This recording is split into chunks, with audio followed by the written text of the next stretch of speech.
Welcome to Pod Save America. I'm Jon Favreau. I'm Jon Lovett. I'm Tommy Vietor. On today's show, Dark Brandon obliterates Beijing's big balloon ahead of his State of the Union address. Just leaning right into it, huh? And outgoing White House Chief of Staff Ron Klain joins to talk about the speech, U.S.-China relations, and reflect on his tenure in the Biden administration. All right, let's get to the news. President Biden is set to deliver the State of the Union on Tuesday night under the enormous shadow of a Chinese balloon that has really sucked up all the oxygen in the media and political world. You're doing it. The U.S. military first spotted the unmanned surveillance blimp over Alaska about a week ago, and Biden gave orders to shoot it down once it was safe, which took place over South Carolina on Saturday after the balloon drifted slowly across the United States.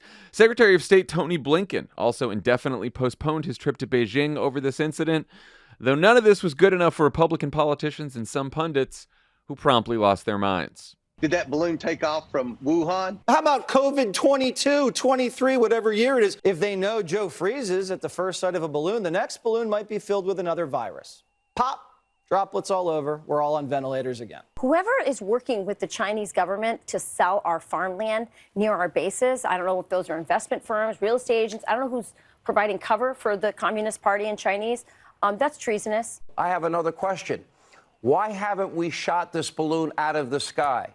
Oh, Joe Biden is the president. Or how about you ram it with the Goodyear blimp? At the end of the day, I think the only reason they shot it down is because it made it into the news, and they felt forced to as a matter of politics rather than national security. Since the Chinese are telling us it's a weather balloon, I'm almost thinking it's a weather balloon. I almost think it's a double bluff from China. This goes back to Chinese subterfuge for centuries. Double bluff. I do love the Ted Cruz one because he's like, yeah, he shot the balloon down, but his heart wasn't in it.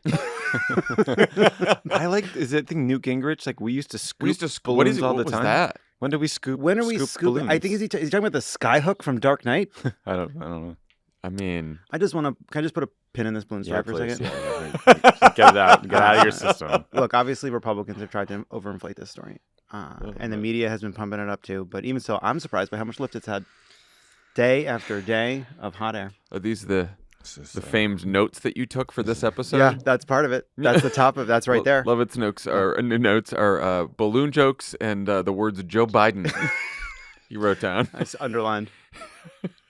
So, Tommy, before we get into some of the more hysterical reactions, can you walk us through what else we know about this balloon so far, and why the Biden administration is taking it so seriously? Tony Blinken did cancel his trip. Tony for did. I think he might have just wanted his weekend back. What do you think?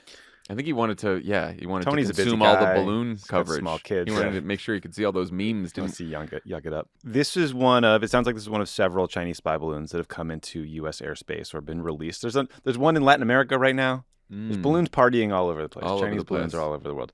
Now, my firsthand knowledge of spy stuff stopped in 2013. So I'm working with like an iPhone 5 worth of technology. You know what I mean? Yeah, So yeah. like, take it with a grain of salt. Presumably, this thing is loaded up with high-resolution cameras, signals intelligence collection stuff. So not shaving cream. So not shaving cream. We know that it went over a bunch of sensitive military installations, including nuclear missile launch sites in Montana. So, stuff you don't want photographed by the Chinese government. It is generally not acceptable to just fly into someone's airspace. There's a principled reason, but then there's also the practical reason. Like, what if this balloon deflated and then it was in the flight path of a jet? That'd be very, very bad, right? So a lot of reasons to be mad about this. It's not clear to me what this balloon can do that a Chinese spy satellite, isn't already doing. That's sort of what I don't get in the big freakout. I read some weird DoD paper on this. You can definitely get much higher quality photos and videos from cameras at lower altitudes. Balloons can loiter over these sites for a lot longer and collect more intelligence. I think you can do a better job of collecting radio signals and other signals. But again, I'm not sure that volume of collection and intelligence makes it worth this kind of embarrassing diplomatic dust up, because the Chinese wanted Tony to go to Beijing for this trip. They've been trying to lower the temperature, and that this incident puts that effort on pause. What do you think of, like, there's been some speculation that maybe the reason that they sent this, you sound so ridiculous, sent this balloon, is that there's some sort of group of people that were actually trying to get this trip canceled. I mean, I guess the question I have is, like, how much can you really control how fast the balloon moves? Because what it seems to do is there's an algorithm in there that controls the altitude and it catches prevailing winds, which make it go to different directions. But that doesn't mean you can put on cruise control and say like, hey, Tesla, go 55, get me there by This Tuesday. is not a remote. No one's sitting there with the remote control, like speed up, slow down. I mean, maybe they are, but I think that happens by just adjusting your heights and catching different jet streams. But so it's not like a motor. They did go on quite a tour. Went Alaska, went down the coast. Absolutely, it definitely checked went out Montana. a purposeful route. It seems through the St. Louis Arch. Yeah. So it was about 60,000 feet above into the sky, right? That's the altitude for this thing. You were mentioning Chinese spy satellites that are already in lower altitudes in space. And so basically, this is just getting a clearer picture, just a sharper image, like HD. Yeah, I mean, you can get a lot better pictures. I don't know.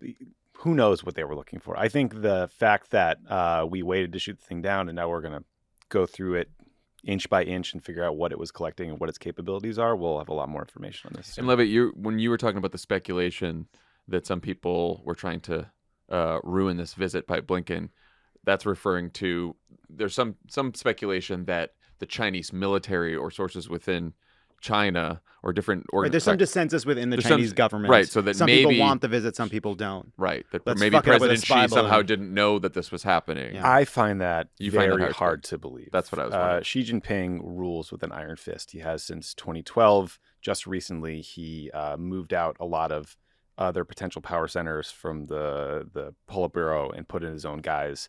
I think if someone in the military or the intel world tried to mess with him and mess up the Blinken trip and cause a controversy that he wasn't dictating the terms of, Xi Jinping would throw them in jail for a long time. Do you think it's possible that this is the result of what happens many times in our own government, which is just someone fucked up? Yeah, that would be my guess. Yeah, someone fucked up, didn't think it would be didn't noticed. intend to sabotage Blinken's visit. It did not plan for a situation in which Joe Biden would do to that balloon what a Windy Thursday did to the Cat in the Hat, the 1997 Macy's parade. Oh man, wow, that's a tough one. And one of you, I think, mentioned the Pentagon acknowledged for the first time that they've previously seen similar balloons from China 3 times during the Trump administration, at least once during the Biden administration. What's different about this latest incident? So there's just a report that NORAD said publicly that they failed to detect the previous balloon incursions, and they learned after the fact from... I think we should call them balloonings. Balloonings. We've been ballooned. Drive-by balloonings. And they were notified of them after the fact by the intelligence community. I don't know if that means they were notified about what had happened in real time, or if we figured out sort of the signature of this balloon based on the last week's events, and then looked back in some old data and figured out all these things that had happened. It's not really clear. It sounds like the previous balloons kind of peaked into U.S. airspace and then left it. This one obvioly flew Went on a little into tour. Alaska. This one decided to stick around. This one extended its trip. Well, no, yeah, had a long. You know what? I'm having so much fun, and honestly, I'm gonna stick. Is that crazy? Should I stay a couple more days? I never do that, but I'm feeling spontaneous. I mean, should we go to Times Square? We're in Montana. We've already. The hardest part is crossing over. We're here. The Pentagon said 5 Chinese balloons have circumnavigated the globe, and China's conducted 20 to 30 balloon missions globally over the past decade. Look. Here's the other thing too. This is all about trends, and what's hot right now is 1930s politics. It's all about dirigibles and fascism, and that's just like super in right now, and sort of looser suits, and the kind of bigger haircuts, suits. Yeah. We're moving away from the kind of that's all. It's all coming back. It's all coming full circle. You guys are laughing, but Republicans are angry. They're furious. More like Osama Balloon Laden. Folks, we've been hearing about this one all day. I'm going to do it a couple times because I want to get the best one. The main criticism from Republicans seems to be that Biden didn't shoot down the balloon over Alaska the second that they detected it. Should have shot it down. Tommy, what's the best response to that? The best argument against shooting it down over land is crashing 2,000 pounds of metal the size of a regional jetliner onto a human being. This is what the word balloon obscures for what the thing is, which I learned today as I was learning from reading about this. Is that it was the same weight as 2 to 3 buses. So that's a big balloon. I think people are picturing This isn't like a hot air balloon. This isn't a Mylar thing. Like remember when that there was that boy that was supposedly in the balloon, but it turns out it was just a stunt. People are picturing, I think, that scale of balloon. This is a big balloon. The balloon itself is dangling below it, 2 to 3 school bus long hunk of metal that's collecting all this information. And what about when they saw it right over the coast of Alaska before it got to Alaska? Could you shoot it down then? I mean, I think they probably had to figure out what it was going on before you just start shooting into the air. Also, I read this somewhere. The Pentagon modeled out options for how to deal with the balloon, and one of those options found that if you shoot a missile at the balloon and it tears it instead of exploding it, then the landing zone could have been several hundred square miles for where all that material lands. So I think the worst thing Joe Biden could have done is order a military operation that kills an American. You think so? Yeah. Can you imagine what Republicans would be saying then? Imagine if it. Yeah. And then there's some articles saying that by allowing this thing to transverse the U.S., we were able to, I don't know, cover up sensitive military sites. And again, everyone, these Minuteman II missile silos, they're dug into the ground in Montana. There's 150 missile silos there. I'm sure that you can figure out something worse. Like, there's things you don't want people to know about those, but everyone knows that they're there, and satellites have been flying across them for decades. And also, presumably, they had some notice that the balloon was coming. Yes. If Joe Biden had shot it down over land, but it fell on a drag brunch, I think it would have really scrambled their response. Jesus Christ. I asked Ron about this. There have been some reports that the United States collected more intelligence about the Chinese balloon capability by watching it, by monitoring it, maybe jamming its signals than they would have if they just immediately blown it up. I mean, I always say that feels true to me. Chinese surveillance balloons are more afraid of us than we are of them. That's something that I've always said. Oh boy! I'm sorry. This is so stupid. I can't. What are we going? One other thing too is that as silly as Newt Gingrich was, apparently, according to David Ignatius, the Pentagon did weigh whether it might be possible to partially deflate the balloon and capture it at lower altitude. But officials said no technology exists that would allow such a butterfly net capture operation. And shame on us. Shame on what's become of this country that we don't have a giant butterfly net ready to catch these fucking balloons. That'll be Trump. That'll be Trump's thing. Well, we're more similar than we'd like to admit. I gotta say, I don't often miss being in government. Being in the balloon capture or kill options meeting would have been sweet. So fun, and also just like I like that. It's the Bin Laden the sit room picture, except when you turn it around, there's just a big balloon. It's the birthday party. Hillary Clinton's like, woo! The other thing too is like we sent an F-22 to kill this thing, and it's the first time the F-22 has done an in-air kill, like an actual air-to-air kill, and just like, man, there are like, I'm sure it's quite stressful, but you're really not at great risk from the balloon fighting back. No. And so you just like go up there, shoot a hole in that fucking balloon. That has got to be a satisfying day. That is a good day at work. Pilot is the king of that Air Force base right now. They're the best time. Yeah. That's a cool day. That's a cool day. The day you shot down the Chinese spy balloon. And the real threat is our ballooning national debt. Oh, there it is. No. I think that'll be a real takeaway. There it is. All right. Well, at a time when the country's mood is far from buoyant. Jesus Christ. Playbook's Monday morning headline. This is so speaking good. of enraging. Wild. Was China deflates Biden's SO2 swagger. Should he resign during the speech? Do you guys think because of this? Love it. You start. I think he's. I mean, obviously, but assuming he doesn't, he shot down the balloon. I feel like I'm losing my mind. But it's too late. He shot down the balloon. It knows everything about us already.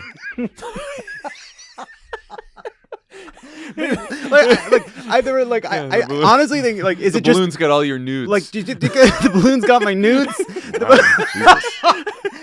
Just overhead nudes. It's like, then the nuke secrets. It's got the nuclear codes and everything else. Your nudes and too your late. nuclear codes. Biden dithered. But it's like really like, hey, I know you all did your final takes before the weekend on Friday, and he made the idiotic mistake of shooting the thing down on a Saturday, but he shot down the fucking it's shot. I know. So then he did what you wanted. I mean, I asked Ron about this headline, so everyone get excited for his take on. We basically made him play one shot take appreciators on this. Nice. Did he give it a full? Did he give the playbook headline a full playbook? He did not love it. I'll say, let him speak for himself on this. I mean, just a little bit of context here. I mean, the thing that's so dumb about this is, like, no matter what happens, right? Republicans are going to spin it as a negative for Joe Biden. It's just so silly that we take those claims seriously. In 2001, a U.S. spy plane was flying off the coast of China, It actually collided with a Chinese fighter jet. They had to make a crash landing. They landed some island. George Bush had to write an apology letter to the Chinese government to get them to release 24 airmen and get them home. And as far as I can tell, both countries continue to exist. We're all doing okay here. Like we treat these things like they're this this life-ending event, or it's absurd. The hyperbole is absurd. Also, just from a purely political perspective here, most people who heard about this incident in the country heard that we shot it down, that Biden shot it down. And more people will hear about Biden's explanation of the incident when he addresses it in the State of the Union than they will hear Republican criticism about the incident. I'm sorry. They will also probably hear during the State of the Union more about issues they care about. Yeah, probably more than the balloon. If there is such an issue, I can't think of one. But I will. Yes, I do not believe in a year or even 2 weeks that a key argument Republicans will be making is Joe Biden didn't shoot the Chinese balloon fast enough. No, I agree. I don't think they're thinking ahead though. On a more serious note, how do you think this incident affects Biden's domestic politics on China, where there seems to be a bipartisan competition over who can be toughest on China? I am very worried about this. And I think it's worth just setting the context here, which is that Joe Biden has been extremely tough on China. The United States banned the export of semiconductors and semiconductor making equipment. That is a huge deal. Ever heard of the CHIPS Act? And could have enormous implications in terms of their ability to develop new tech. The CHIPS Act, the IRA, the giant climate bill, like that's this sort of like nationalist, one I support, effort to make the U.S. the leading maker of clean energy technology. We gave nuclear subtech to the Australians. We're expanding military alliances in places like the Philippines and Japan. Joe Biden has repeatedly said that the U.S. would defend Taiwan militarily if China invades. That is, to be clear, not the U.S. position. So there are real reasons to be worried about the Chinese Communist Party and the Chinese government under Xi Jinping. I'm not belittling that or diminishing it at all. But it's very worrisome to see this like Red Scare thing happening in Washington. It's a race to the bottom to see who can be more hawkish and jingoistic. And we just psych ourselves out as a nation. It's like it's a balloon. But the language is so psychological. It's like we're humiliated. Well, yeah, it's all very much about. Like, we're the ones who say we're humiliated, right? That's the thing. It's like, what are we doing? Well, it's also like, okay. It becomes that like the sending of the balloon is a test of what will happen in the future when they send something far more dangerous. And what did China learn about America from our failure to shoot down the balloon within minutes? The Chinese send a balloon over here. We all go crazy. It's a real Monsters Are Due on Maple Street. That's what it is. It's not. Yeah, look for the Chinese spy balloon in our fucking hearts. I would look to the $100 billion that Joe Biden and the United States just gave to the Ukrainians to defend themselves against a Russian invasion. Maybe that's more telling. But like, you see the Mike Pompeos of the world posting themselves, pointing guns into the sky, like mock shooting the thing. It's like it radiates small dick energy as a nation and as individuals. Well, it is so in this case, perhaps he gave an inch. Did you read his Fox News op-ed where he did also attack the Biden administration for inviting TikTok influencers to the White House? Yes. When TikTok is possibly controlled by a spy balloon on our phones. Mike Pompeo attacked Joe Biden for withdrawing from Afghanistan when Mike Pompeo himself personally negotiated the deal with the Taliban. Like, none of this is on the level. It's very stupid. But the reason I worry about this is I think the media gets pulled into these conversations. The conflict gets played up, the humiliation language, the demands to take military action. Like, there were not a lot of voices on cable over the weekend being like, what if we all chilled out? And what if we all remembered that we spy on the Chinese all the time? All day, every day. Yeah, they spy on us. That's why you come to Pod Save America. This one's just visible. That's right. There are satellites. Chinese satellites are flying over the United States. American satellites are flying over China. Just look at the Snowden documents. I mean, there's a lot out there. Do you think that this was do you think they sent their newest balloon, or do you think they had a feeling this thing might end up in the ocean? They sent kind of like a balloon they didn't mind losing, an old balloon. Well, here's my question: why not paint the balloon blue? Then he can't see the thing. Wow, holy shit! Don't tell them. 99 Red Scare balloons? Nice. Is that something? That's pretty nice. Good. I'll take that one. That's nice. That actually worked. I think that's all. I think that's it. That's everything a lot for of the balloon. That's 24 minutes of balloon. These Republicans are treating it like Osama Balloon Laden. I just want you guys to know the whole balloon thing started. First, it was some jokes. I was like, I can't wait to listen to this on Pod Save the World this week. Then it it ballooned into Yep. something bigger. Yep. So then I'm like, oh no, this is hitting Pod Save America. This is now the biggest news story in the fucking country as of today. I saw the coverage and I said to we couldn't myself, avoid "Oh, the it." humanity." It's just That's a reference to What is that? "Oh, the humanity." That's what they said when Hindenburg went down. Oh, there you go. So, I was waiting for a Hindenburg I think reference. there's a rigid airship. Okay, when we that was come a bad one. Yeah. when we come back, Tommy will talk to Ron Klain, outgoing White House Chief of Staff, all about this and more. A little bit of balloon, yeah. Yeah. We get some more balloon coverage coming up right after the break. Thanks, Wolf. We are hypocrites. Yeah, no, we're good. Today's presenting sponsor is Simply Safe Home Security. Would you pay $1 a day to know your loved ones will always get the emergency help they need at home? Gee, I hope so. I hope so. That's the comfort Simply Safe Home Security provides for millions of people every day. Here's why we love it. Take it away. Simply Safe. You go on to the website, you put in our code, obviously. Then you just tell them exactly what you need for your home. Mm-hmm. They send you the things in the mail. You set it up in mere minutes. It looks nice. It works well. The app is fantastic. It's completely reliable. It's a great service.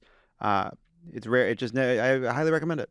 Simply Safe protects every inch of your home from intruders, fires, flooding, and more. It's monitored by live professional monitoring agents, ready to dispatch emergency assistant to your home when you need it most. In an emergency, agents use Fast Protect technology only from Simply Safe to capture critical evidence and verify the threat is real, so you can get priority police dispatch. Professional monitoring costs under $1 a day with no long-term contract, less than half the price of traditional home security systems. With the Simply Safe app, you can lock and unlock your doors, access your cameras, and arm and disarm your system from anywhere at any time. CNET named Simply Safe Editor's Choice. Customize the perfect system for your home in just a few minutes at simplysafe.com/cricket. Go today and claim a free indoor security camera plus 20% off your order with interactive monitoring. That's simplysafe.com/cricket because there's no safe like Simply Safe. Pod Save America is brought to you by Helix Sleep. Helix Sleep is a premium mattress brand that provides tailored mattresses based on your unique sleep preferences.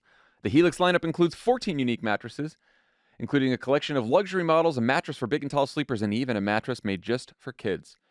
So how will you know which Helix mattress works best for you and your body? Well, you take the Helix Sleep Quiz and find your perfect mattress in under 2 minutes. And your personalized mattress is shipped straight to your door free of charge. Love it. He took the Helix Sleep Quiz. You bet I did. And he lived to tell the tale. Dawn Lux. That's the name of my mattress. Also, perhaps one day my hair dye. But for now, just the mattress. And I love it. And because it feels... It's so soft and so comfortable, and yet firm because I sleep on my side and my stomach. You sleep on your side and your stomach, as we all know now.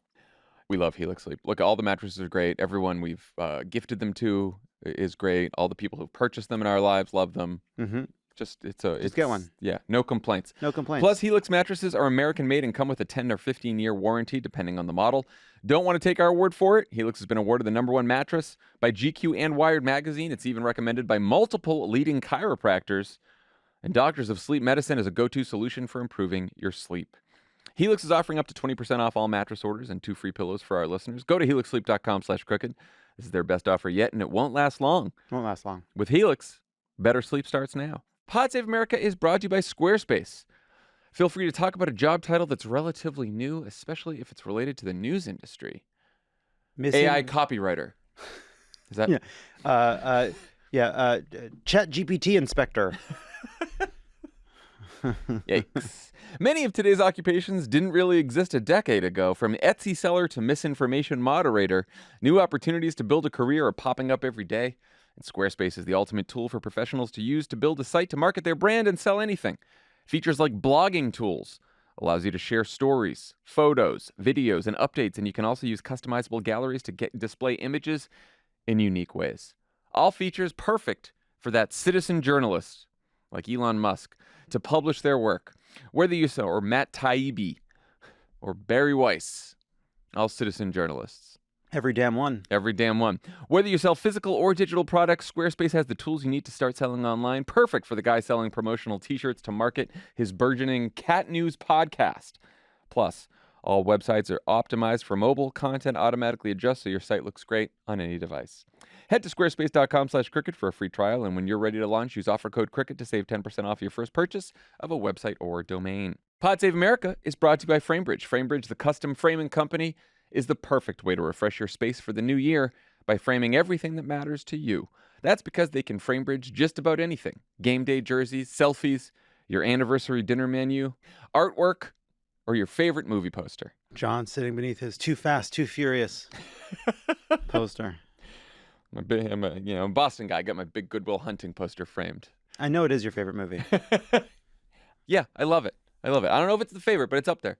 Here's how it works. Go to framebridge.com and upload your digital photo. If you have a physical piece to frame, like a poster, they'll send you complimentary packaging to safely mail it into the factory. Preview your piece online in dozens of frame styles. Choose your favorite. The experts at Framebridge will custom frame your piece and deliver your finished piece directly to your door, ready to hang. Instead of the hundreds you'd pay at a framing store, their prices start at $39. Order online at framebridge.com or stop by a Framebridge store near you to work with a designer in person. Favorite Framebridge pieces? I mean, we have a whole gallery wall of family photos that Framebridge helped us with, and we just keep adding to it with every new family photo. So we love it. Every frame looks great. Framebridge does a fantastic job. 0 complaints. Fully recommend. Get started today. Frame your photos or give someone the perfect gift. Go to framebridge.com and place your order today. I am thrilled to be joined by President Biden's outgoing chief of staff, Ron Klain. Ron, I was reading a lot of coverage about you. I was blown away when I read that you started working for President Biden when you were 28 years old. You are at least 35 now, so that is a hell of a run. I just wanted to start by saying, congrats on the job well done as chief of staff, and an amazing 2 years. Thanks, Tom. It's been a wild ride, 36 years off and on with Joe Biden, and here at the White House, we just have the most amazing team. It's very hard to say goodbye, but I think it's time to pass this along to somebody else. Yeah, well, listen, I think it's hard to, explain to people who haven't had your job or worked in that building how close you get. It's the sort of shared foxhole feeling, the shared sacrifice. So, again, congrats to you and the team. So, Ron, the headline of Politico Playbook this morning was China deflates Biden's so-to swagger. Just want to start there and see where that ranks among the most absurd headlines that you guys have dealt with during your tenure as chief of staff. You got a ranking for us? I'd say, I hesitate to rank these things, but I'd say it's definitely in the top 10 stupid headlines of the Biden presidency. Joe Biden's swagger, if you will, in the State of the Union comes from the fact that when he took office, this country was closed, our schools were closed, our economy was closed.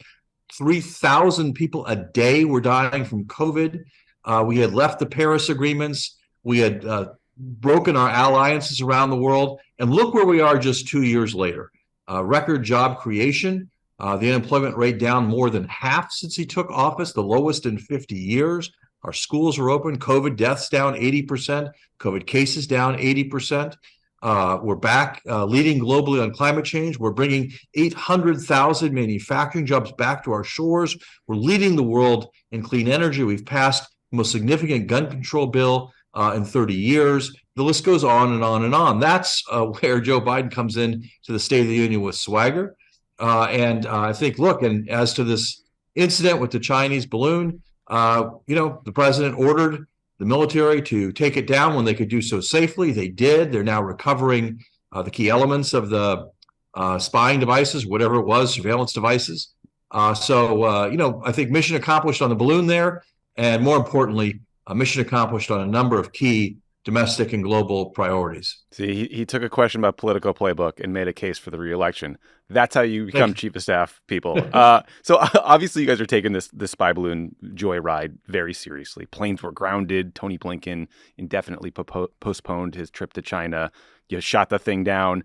Can you help us just cut through some of the hyperbole that we've seen over the weekend and just help listeners understand how seriously they should take this incident, or how much of this is great powers spy on each other a lot? That's just kind of how it is. Well, look, we take it seriously. China violated our airspace, and that's something we can't accept. Now, it did it 3 times under President Trump, and he either didn't know, didn't care, didn't understand, or whatever happened then. But President Biden took it seriously. But we also take the security and safety of our own country very seriously. We weren't going to shoot something down from 60,000 feet and have it land on a church or a school or a hospital, even in the more rural parts of the country. So I think we responded and handled this appropriately. Look, our relationship with China is a very important relationship. It's one of competition. We seek it not to be one of confrontation. But there's no question there are great differences between our two countries. The president has spoken with President Xi from time to time over the course of his presidency. It didn't make sense for Secretary Blinken to go in the middle of this incident, but we'll find a time for his visit to get back on the books and at an appropriate time. And we have important business to do with China. There's no question about that. Yeah. Last balloon question. I've seen some reports that suggested letting this thing cross the U.S. and then shooting it down not only made it safer to do so, but also let the U.S. gain more information and intelligence about the spy balloon's capabilities. Is that accurate? It is. I have to be careful what we say here, but certainly we, as our military commanders have already said, and we had a briefing today from the commanding general of Northcom, it did allow us to collect intelligence on the balloon, on what the Chinese were doing. We were able to gain a little more understanding about how the system operated and what we think they were trying to do. So I think we did some intelligence gathering ourselves here.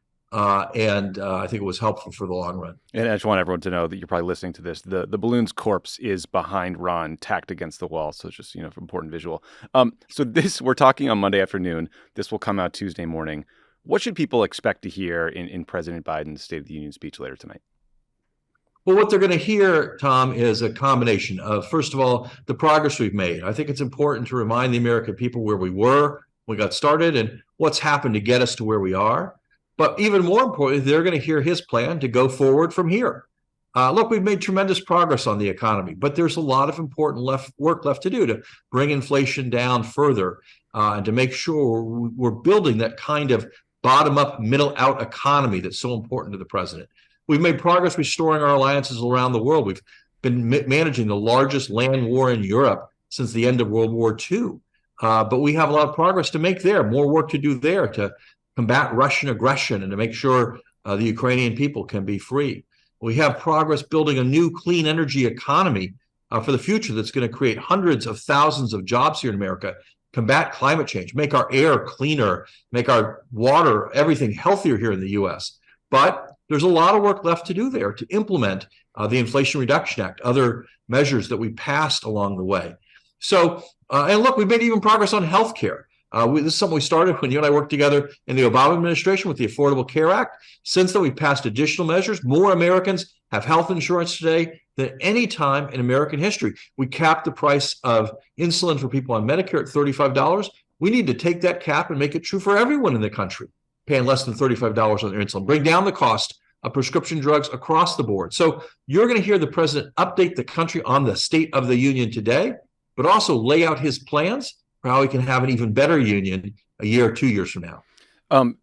As you and I have been in politics, I think every year there's some article the day after the State of the Union about ratings are down that tends to be entirely correlated to the number of people cutting the cord, right? We're all watching on YouTube now, watching clips on Twitter, but the expectations around the State of the Union haven't changed. It's still this massive event in the year of a presidency. How are you guys thinking about the State of the Union in terms of the broader tapestry of President Biden's desire to or efforts to communicate with the American people about what you're doing?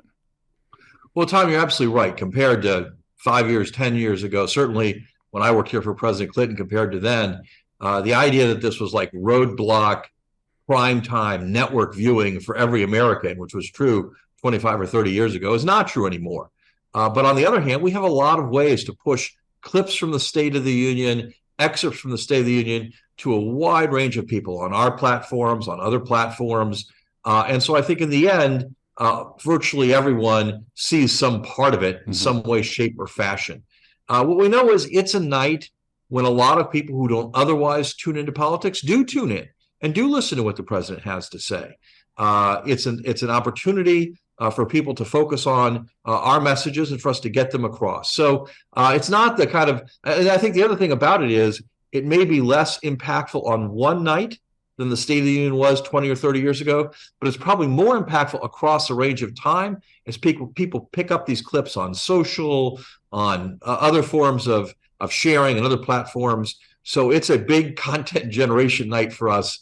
And we're looking forward to getting that message out. Absolutely. And presumably, parts of this speech will become part of the campaign's re-election effort. There are some reports that you might leave the chief of staff job, take some time off, hopefully, and then be a part of the president's re-election campaign. Is that accurate? Well, as I said at my farewell speech, I worked on Joe Biden's 1988 presidential campaign, on his 2008 presidential campaign, on his 2020 presidential campaign. And if he runs in 2024, and I expect that he will, I will find some way to be some part of that campaign too. A little debate prep action? You're very good at that. If the president winds up debating his opponent, Donald Trump has said he's not going to debate this time. So we'll have to wait and see how that goes. But I'll find some way to be helpful, I'm sure, maybe stuffing envelopes, whatever it is. But whatever I can do to help Joe Biden get reelected, I'm going to do. Yeah, I mean, the best debate prep with Donald Trump is an N95 mask, as we learned last time. Yes, indeed. Yes, indeed it was. I mean, outrageous. He's Chris Christie over the weekend, taking more shots at him on that. Okay, so one challenge for President Biden seems to be Democratic enthusiasm. There was a Washington Post poll over the weekend that found 58% of Dems or Dem-leaning independents want someone other than President Biden as the nominee. I think if you read those same 58% of Dems or Dem-leaning independents, the list of policy accomplishments you just named, they would probably say, well, that sounds pretty good. I'm wondering why you think that delta exists between what you've gotten done and support for President Biden, and maybe what they need to hear to bring those Democrats and independents home. Well, Tom, first of all, without getting into a technical attack on the poll, I have a lot of doubts about that poll this weekend, which showed that young voters preferred Donald Trump to Joe Biden, which has not been the performance of young voters at any single time, any time in the past 3 years. But look, I think if you want to ask about Democratic enthusiasm, we had a meeting of the Democratic National Committee on Friday in Philadelphia. And that committee, which consists of Democrats from all over the country and Democrats of all shades of ideology in our party and all kinds of things, showed the overwhelming enthusiasm that Democratic activists, Democratic leaders have for the president. And I think that's what you're going to see across the board. I think that if he runs, and as I said, I expect he will, I think he will have the overwhelming support of the Democratic Party, and I think he'll be reelected. So, look, we know that there are challenges to being an incumbent and challenges to having to get your message out in a certain way when you're the incumbent. But I'm quite confident that President Biden, if he runs, will wind up with the overwhelming support of the Democratic Party. And again, as I said, a united party taking on the Republicans next year. I've heard President Biden and you and members of the team talk a lot about President Trump and sort of the unique threat he posed to our democracy, maybe still poses. I haven't heard you guys talk as much about Ron DeSantis, who some people argue is really the front runner for the Republican nomination. Do you have a view of Ron DeSantis and maybe what a DeSantis candidacy or presidency would mean for the country?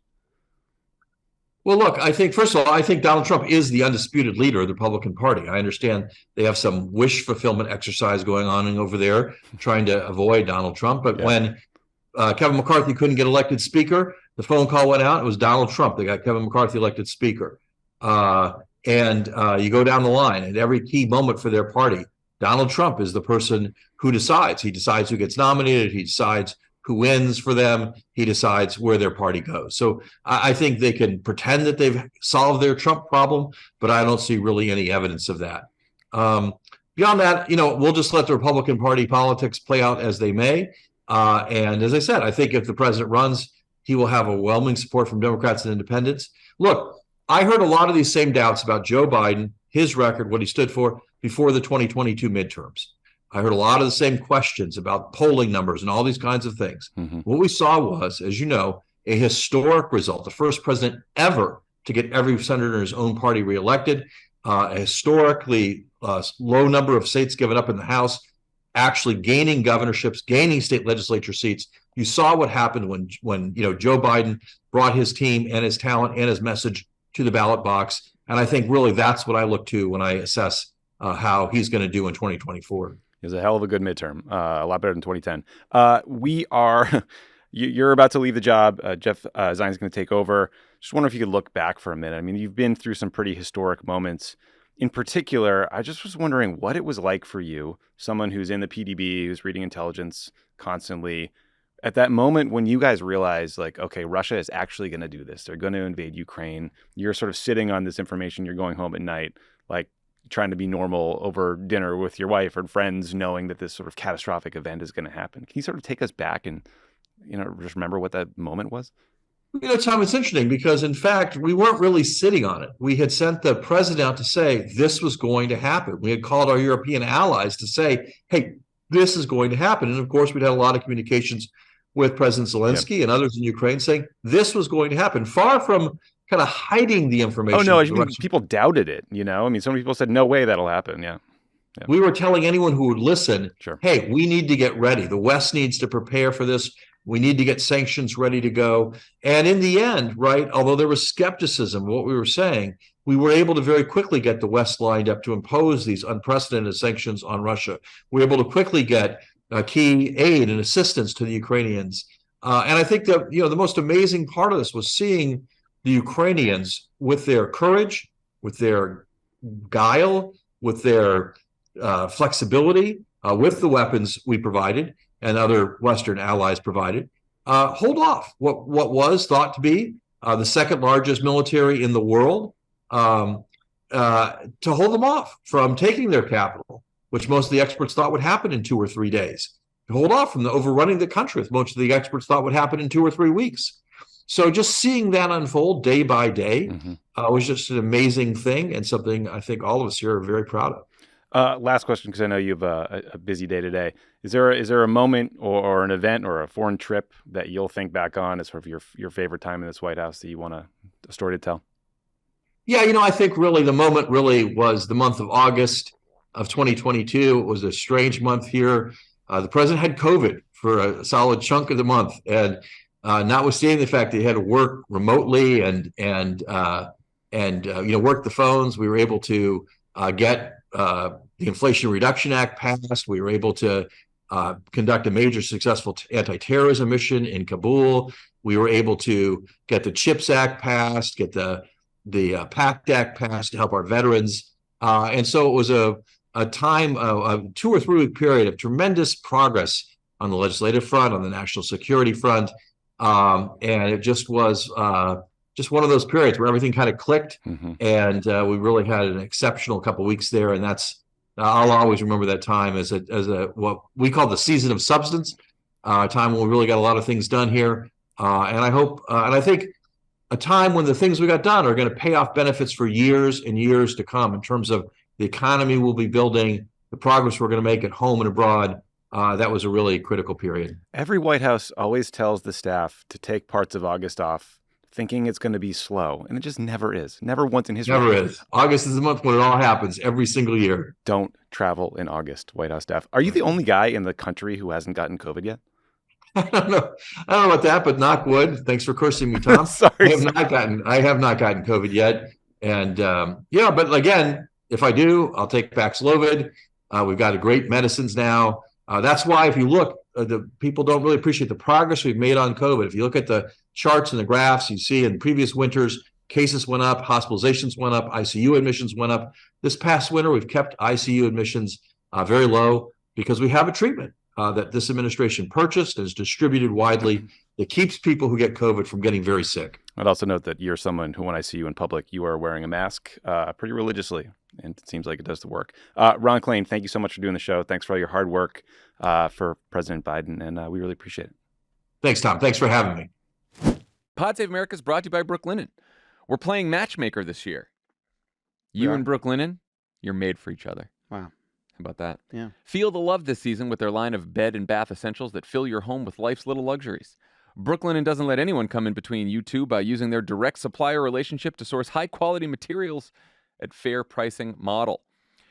Over 100,000 everyday experts have already fallen head over heels for their 5-star home essentials. The reviews speak for themselves. Sure, you've probably heard about Brooklinen's award-winning Luxe Sateen sheets that feel like sleeping on a cloud of buttery smooth softness for a hotel-level luxury. Nice. But pleasure doesn't stop in the bedroom. It doesn't. With Brooklinen. Sometimes it doesn't start there either. It starts there with Brooklinen as well. Give your bathroom a spa-at-home feel with luxury upgrades, like their ultra-soft robes and towels. And if you're looking to fully upgrade your spaces, Brooklinen's bundles are the complete package. Choose from bed, bath, or a combo of both. to save time and money on creating your dream space. Create a space that you and everyone else will have a crush on with Brooklinen. Visit brooklinen.com to get $20 off, plus free shipping on orders of $100 or more with code CROOKED. That's BROOKLINEN.com for $20 off, plus free shipping on orders of $100 or more with code CROOKED. Pod Save America is brought to you by Noom. Do you because you're bored? Yes. Or can't pass up food when it's free? Why would you? If so, don't stress. Noom Weight can help you break the cycle and change your habits for good. They say losing weight starts with your brain. So Noom Weight uses psychology to help you understand your eating habits and learn how to make healthier choices every day. Scientific principles like cognitive behavioral therapy help you understand your relationship with food, and you don't have to give up carbs or anything. To date, Noom Weight has helped more than 4.6 million people lose weight. Choose your level of support from 5-minute daily check-ins to personal coaching. Active first-time Noomers lose an average of 15 pounds in 16 weeks. Woo! Here's the thing. Sometimes I make good choices. Sometimes I don't. But with Noom, you can like keep track of what you're doing. And even though you slip up sometimes because, the cheese factory, the Cheesecake Factory, she beckons with that siren song. Stay focused on what's important to you with Noom Weight's psychology-based approach. Sign up for your trial today at Noom.com/crooked. That's NOOM.com/crooked to sign up for your trial today. And check out Noom's first ever book, A New Mindset, a deep dive into the psychology of behavior change, available to buy now wherever books are sold. Pod Save America is brought to you by Article. This time of year means spring cleaning. And if you're anything like me, it's also your annual reminder that you need more storage space. Article believes in delightful design for every home. And thanks to their online-only model, I'm an online-only model myself, they have some really delightful prices too. Their curated assortment of mid-century modern, coastal, industrial, Scandi? Is that how we're saying Scandinavian now? And boho designs makes furniture shopping simple. Article's team of designers are all about finding the perfect balance between style, quality, and price. They're dedicated to thoughtful craftsmanship that stands the test of time and looks good doing it. Article offers fast, affordable shipping across the U.S. and Canada. Plus, they won't leave you waiting around. You pick the delivery time and they'll send you updates every step of the way. Article's knowledgeable customer care team is there when you need them to make sure your experience is smooth and stress-free. We love Article. Have lots of Article furniture in the Crooked offices. Sit on it all the time. There's comfy couches, good chairs. Everything looks great. It's affordable. It ships fast. It's wonderful. Article's offering our listeners $50 off your first purchase of $100 or more. To claim, visit article.com/crooked and the discount will automatically be applied at checkout. That's Article, ARTICLE.com/crooked for $50 off your first purchase of $100 or more. All right, before we go, let's talk a bit more about the State of the Union, every speechwriter's favorite set of remarks. We just heard Ron preview the speech in his interview with Tommy, which will now include what I'm sure is a seamless insert about the Chinese balloon. Yeah. The speech is also a chance for Biden to make... Can you guys try to write that in real time? Much as we have to bring down inflation, we also have to bring down Chinese spy balloons. Well done. You nailed that. That's it. Can't improve on that. The speech is also a chance for Biden to make his case for a second term ahead of an expected re-election announcement this spring. And there's a new Washington Post ABC News poll that shows Donald Trump leading the president 48 to 45% in a potential rematch. Yikes! With around 60% of Americans saying they'd be dissatisfied or angry if either man returns to the White House. And there are plenty of other rough numbers in that poll for both Trump and Biden. No one speech can fix any of that. I'm not pretending it can. But if you're looking at polls like these in the White House, what are you hoping to get out of the State of the Union? Love it?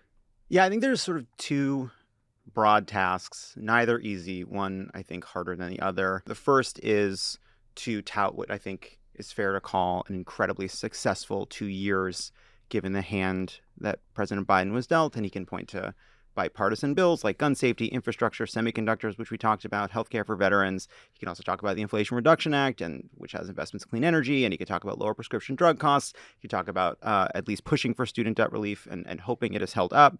He can point to inflation coming down. He can point to a low unemployment rate. He has to do that at a time when the country is in a pretty bad mood, deflated, as you said in a part that we cut. Sure, it's fine. So he has to find a way to do that. But that is something I think that was what we struggled with when President Obama was giving State of the Unions. How do you tout your accomplishments when people aren't really in a mood to hear them because they feel unhappy with the state of things? But I think it is important that he does that. And then the other big task is finding a way to speak to the desire for unity and bipartisanship, which is so central to the case Joe Biden makes for himself as a candidate, while also finding a way to paint Republicans as extreme. So I think that's the slightly harder task, to figure out how you talk about what you want to do with the Republicans in Congress while still painting them as radical and out of touch, and why we need to elect more Democrats. I think it's important not to disparage all balloons, because angioplasty. Oh my gosh! Yeah. I mean, balloons play a vital role in children's parties. That's right. Serious question. What do you guys think the balance is in this bad boy, the State of the Union, of foreign policy versus domestic, given that you have to talk about Ukraine and you have to do a bunch of balloon nonsense? I'd still confine it to that one section. Yeah. As we must be strong at home, we have to also be strong abroad. Give us a percentage.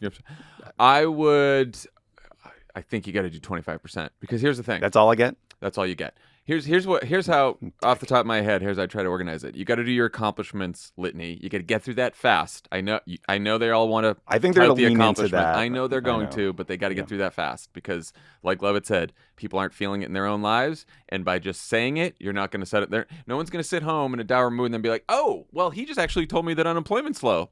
I feel great." That's not going to happen. It's still good to do it. I'm glad he should do it. I'm not saying he shouldn't. But I think you have to frame the accomplishments within the context of what else you're fighting to achieve and who's standing in your way, right? So I think you do the accomplishments. He's also going to have to do a big section on, or I'm guessing some section on the debt fight, what's to come, right? Yeah. There's also McCarthy's previewing that. On Monday. He wants to hit the economy, jobs, inflation, all that hard, right? That's going to be the crux of both what he's talking about with the accomplishments and his policy prescription. And just on the debt, I do think I think that's a framing of, like, you don't frame it as therefore cutting spending. I think you would frame it as, we can either work together or you can destroy the economy, right? Like, this is something where we have to work together. Come work with me. Come get this done with me. Right. This is something we have to do together. And then we just talked about accomplishments, economy, debt ceiling fight, Ukraine, China. And then somehow you got to do all the other issues that matter in like one section. Like whether it's probably going to talk about immigration, Tyree Nichols' family has been invited to the State of the Union. We'll go. You want to talk about police reform. You want to talk about all these other issues, both issues where he's made some progress and issues where he probably hopes to make progress. He'll probably mention student debt reform, right? Like all of this stuff he's got to put in there. And I also think that the challenge here is, what you want out of this speech is, it's a night's worth of free airtime for your message, your re-election message, in front of a big audience, and maybe 12 hours worth of good coverage afterwards. That's it. There's no more State of the Union coverage goes for a week or a couple days anymore. Tonight was the night he became president. Tonight is the night he became president. Yeah. So you want your message to get out, which means that of all that litany of things that you have to put in the speech, you also need some kind of theme to emerge from the speech. And for him, if he's, as expected, going to run for re-election, the re-election theme needs to come out. And I think what he'll probably do is show, like, I'm the guy who has been working with some in the other party to get stuff done that matters to people, and I'm still working hard at that. I'm still fighting for that, while these jokers are just like a bunch of children who are working for the extreme elements of their own party with a whole bunch of political stunts. Yeah, but he's not going to say that explicitly. He's going to be much more presidential. I think he frames that as a choice for them. Yes. Like, you have an opportunity. You can give in to the most extreme elements of your party, or you can work with me to solve these problems. And the message is going to be like, I'm serious, they're not. Yeah. I care about you, they care about power. Yeah, the most recent... Calm competence versus chaos. Right. The best example we've had of that message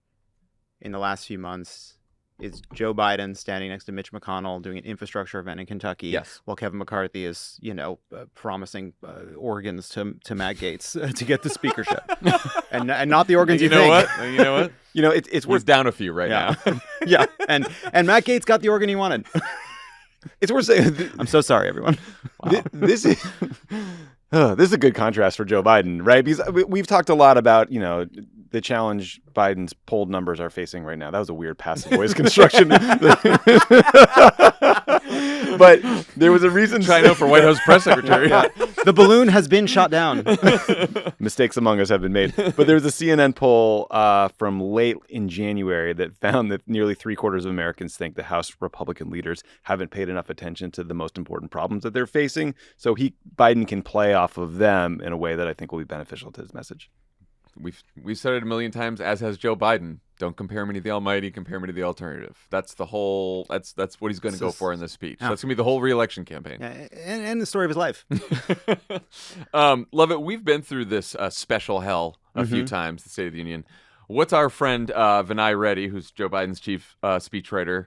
What's he been through these last few weeks, and what's the process like in these final 24 hours before the speech? Well, we know that even in the last 24 hours, the White House has said that this final message of the speech isn't done, right? Which tells you that his life is a fucking nightmare right now. I just want to say, last year, remember, right before the speech, they were rewriting it because of Putin's invasion. Yeah, it's tough. This is the second time some foreign policy thing has upended the State of the Union right before. Right. If I were, so I think it has been weeks and weeks of conversation. Obviously, they want to tout their accomplishments. The White House put out a kind of litany of accomplishments a few weeks ago, and that I think is probably the blueprint for most of the section that's looking back over the last 2 years. And probably it's a matter of emphasis and what they cut and what they keep. That's not easy, but I assume the real debate has been about what policies to announce you're pushing for, and how much to lean into what you'll want to get done in Congress, how much you're going to want to do administratively, and how much you're saying is going to be that you can't do without more support or what have you. And I assume that's been a lot of what the internal fight has been about. There's been a lot of conversation about how much to talk about things like the child tax credit and other issues like that. And how did it resolve? We don't know. What about that one hopeful 30-minute meeting where you just kick around ideas about how we're all doing it different this year? No, yes. 30 minutes. The first, right, that's the first meeting, which is this year. This speech is going to be really short. It's going to be different. We're going to be punchy. We're going to be tight. Now, who crushes those hopes?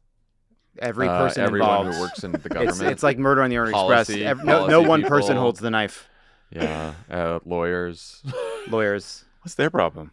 They're just like the fact checkers. Don't they have some documents to read? They're going through some classified notes. Get in trouble. Who we love and protected us for many years. Right, they protected. Right, yeah, right, no. yeah. The best. But yeah, I wonder. Love their probe. I will Thank you say though, for them. was Biden's? I wouldn't be surprised if they actually successfully have a slightly shorter State of the Union. I'm not going to bet it. I'm not going to predict it. We'll get to predictions in a second. Okay. We'll get to predictions. I think what you're doing in this last week of any sort of State of the Union speech is you're fighting off cuts. I'm sorry, you're fighting for cuts. Yeah, fighting for cuts, fighting off additions. You're fighting off words, yeah. And you want to try to make that message come through. You're pretty delirious because you haven't been sleeping. You're going through speech prep. Lovett, I just want to read you a paragraph that sent a chill down my spine from the New York Times story about this speech. The president huddled at Camp David over the weekend to go over the latest draft of the address with top advisors including Mike Donnellan, Bruce Reed, Anita Dunn, and Stephen Ricchetti, as well as Vinay Reddy and John Meacham. This is what I was worried about. This is the part I was referring to. Now, here's the thing. I have worked with Donnellan. I've taken edits from Bruce and Anita. They're all, like, great people to take edits from, I will say. Where are we going with this? I don't know. But the idea of, in the final weekend, being cooped up with them at Camp David in a room with the president and them, I'd fucking lose my mind. It's a lot of it's a lot of and they're great. They're great people, but I'd lose my mind. I've been a part in a big speech like this. This is the worst case scenario is ending up in a room with a bunch of advisors, because here's what actually happens in practice.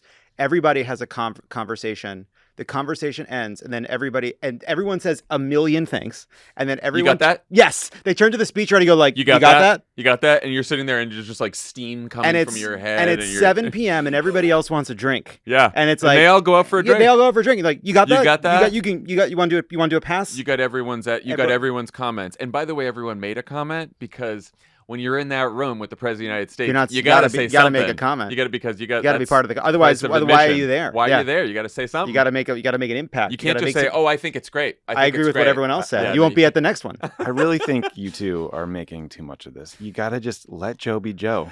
You got to get out the yellow legal pads. Yeah. And you start. Oh my goodness. I just think we got to be a little more visceral. grounded. We're channeling Axelrod. Yeah. This is what Axelrod would say. I just think we're got to meet the moment. We got to meet the moment. You're at a balloon We're height. way up here, and we got to ground it a little bit more. The other sad part. This is really therapy. The other guys sad are great at this, and I leave it to you. You guys are the masters here, but the wordsmiths. It's like what Jack. It's a lot of the Jack Donaghy line from 30 Rock, which is I'm not a writer, but do that. The other sad. I think one of the most kind of. It's an admission of defeat. It's when the speech has now ballooned to several thousand words longer than you want it to be, and you're going through and you're cutting just dependent clauses and like the tightening that just sort of denudes it of any beauty. Right? Yeah, that's the other. Lose every fucking flourish to run through every policy. That's the other danger is that you get to the point where you're literally just reading policy items and like poll-tested language that some advisor told you to put in. Yes, and it is the danger, but it's also I think the crux of why the State of the Union is an important speech that people who pay attention to politics hate and don't care about, because for people that do pay attention and are aware of a lot of, say, Joe Biden's accomplishments or the contours of the debate with the Republicans in the House, the speech is boring and probably will ultimately be unmemorable. Very rarely are sentences from State of the Unions memorable. But for people who don't check in that often, it is the rare time where the president speaks to everyone.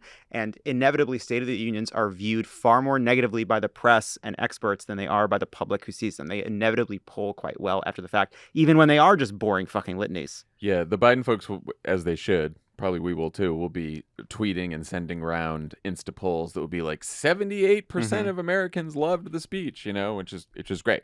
But yeah, then they'll get a bunch of annoying comments on cable as usually happens. All right, so let's jump back into the prediction business with bets on how long this speech will be. Okay. And then let's give our picks for what we think the most cliched so-to take will be on Tuesday night, because there's a lot to choose from. Now, I want you to know that I wrote this take. Wrote is a strong word. I wrote it in my mind. I didn't take a note down. But before I read one of the Times pieces that actually was the preview that uses this cliche, but I do think the most common response will be, a president who promised unity delivers a speech at a time of incredible division. That will be the overall. Can he bring the country together? Probably not, but God, will he try. See, my number one, if we were drafting, my number one take would be Biden failed to craft a message that brought the country together. Republicans and Democrats still divided. That will be the most annoying take for me. Yeah, I think those are both very possible. I'm going with cable anchor recites bad poll numbers, turns to pundit.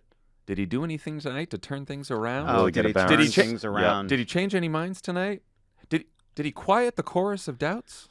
Okay, which will get more? Which of these subjects will be in more Republican press releases? Joe Biden's speech didn't fix inflation. Joe Biden's speech didn't bring down gas prices. Joe Biden's speech didn't secure our border. Oh, the border. I think the border. It's all about the border. You'll hear adult in the room, bully pulpit, soft launch about the campaign. Soft launch. Oh yeah. There will be maybe about the balloon too. Yes, the unofficial launch of Joe Biden's presidential campaign. I see a lot of inflection point around. There'll be a lot of inflection points. Now, all of this is predicated on, like, in the piece in the Times, they did make a point of the fact that, like, it's also about Joe Biden's energy and delivery, and that will be a big part of the coverage. Like, like age concerns. Pundits look around. I think pundits look was around. Was he energetic? Like, Did he kill? Did he just slump over on the? Yeah. How hard am I allowed to go on this based on how he presented during the speech? Right. And if he God forbid he stumbles over a word, that'll be a whole thing. Yeah. Well, one way to make it memorable is just put a bunch of lies in there about like Iraq WMD and stuff. Yeah. Right. And then it's like a timeless address. He'll say the state of our union has never been stronger. You think we'll get that? We'll think that like superlative? I think it'll be more of a strong and getting stronger because we're building back better. Oh boy. All right, 61 minutes last year. What do you think? How many minutes? I'm gonna do it. 48. Wow. I'm gonna say it. 48. 48. I'm saying it. Tommy? 65. That's what I have down here. You're in my getting notes. It's right here in my notes. We got 65. You also wear the same fucking shoes. We got a balloon topper. You are dressed like a bumblebee. What am I? What is it? What am I dressed like, Tommy? Tell everybody what I'm wearing, you fucking freak. Yellow shorts and a yellow tee. All right. Thanks to Ron Klain for joining this pod. Sorry, the speech didn't lift the debt Did he tell you ceiling. what he's doing next? Does he want to be a co-host on Pod Save America? We didn't get into it, but that was not the vibe I got. Joe Biden has a taste for blood. You're welcome Part of here the speech, anytime, Ron. He's going to shoot down the Goodyear blimp. He's going to start taking out people in those hot air balloons. Can't believe people get into those hot air balloons. Those things are dangerous. I cannot. I wouldn't do that. People wear masks for 2 years and get in a hot air balloon? What's going on? All right, now I would be remiss if I didn't remind everyone that we will be group threading the State of the Union Tuesday evening. Just go to the Pod Save America YouTube page and check it out. We're officially in the phase of the George Santos news cycle where it's time to make some merch. As you know, merch usually comes right after the ex-boyfriend talks to the media phase. So the Crooked Store now has mugs and tees for a few venerable institutions that George Santos did not claim to found, but it's only a matter of time until he does. The George Santos Center for Middle East Peace and Bird Rescue? That's just a good idea. He should lie about founding that. This is the first I'm learning of all this. Me too, as I'm reading it. By the time this episode comes out, maybe he has. Check out all 3 designs at crooked.com/store. That seems like it was written by either Hallie or Lazarus. Let's not name names here. You're just going to offend somebody. Which, I mean, those are just compliments. If someone else wants to take credit for it. They're excellent jokes. They're great. They're great jokes. That's why it was very funny.